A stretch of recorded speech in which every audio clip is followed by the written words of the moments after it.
अक्कलकोट तालुक्यात अनेक ठिकाणी बोगस डॉक्टरांचा सुळसुळाट झालेला असून हे बोगस डॉक्टर चक्क आरोग्य यंत्रणेला आव्हान देत आपला व्यवसाय करत असून अशा बोगस डॉक्टरांवर कारवाई करण्यात यावी।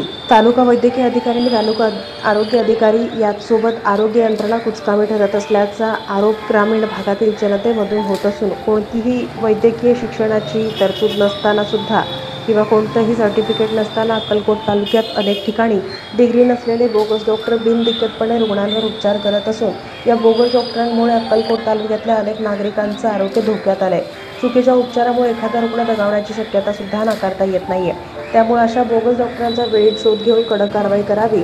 याचबरोबर अक्कलकोट तालुक्यातील गोरगरिबांना या तज्ज्ञ डॉक्टरांची फी परवडत नाहीये। बोगस डॉक्टरांची वैद्यकीय उपचारासाठी फी कमी असल्यानं अनेक रुग्ण उपचारासाठी या बोगस डॉक्टरांकडे जातात। हे डॉक्टर बोगस असल्याचं रुग्णांना सुद्धा कळत नाहीये। शिवाय रुग्ण देखील अशा बोगस डॉक्टरांच्या वैद्यकीय शिक्षणाबाबत अधिक चौकशी करत नाही। त्यामुळे वर्षानुवर्ष बोगस डॉक्टर अक्कलकोट तालुक्यात उघडपणे व्यवसाय करतात।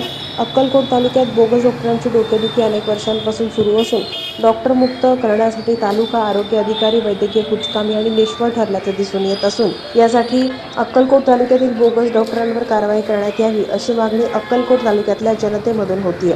अक्कलकोट तालुक्यातील बोगस डॉक्टरांसंदर्भात जिल्हा परिषदेचे मुख्य कार्यकारी अधिकारी कुलदीप जंगम हे काय भूमिका घेणार याकडे ग्रामीण भागातल्या नागरिकांचं लक्ष लागलेलं आहे।